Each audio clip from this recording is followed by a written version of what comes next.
Yan yung timing oh. Pakita ko sa'yo. Gara meron ka rin.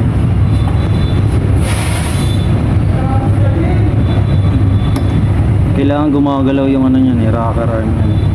Ayun oh. Ayun, butig na yun oh. May pintura? Yan yung marking na yan oh. Yan yung timing, pero dapat gumagalaw to. Yan, gumagalaw na yan. Kailangan yan, sakto lang mga 10:24.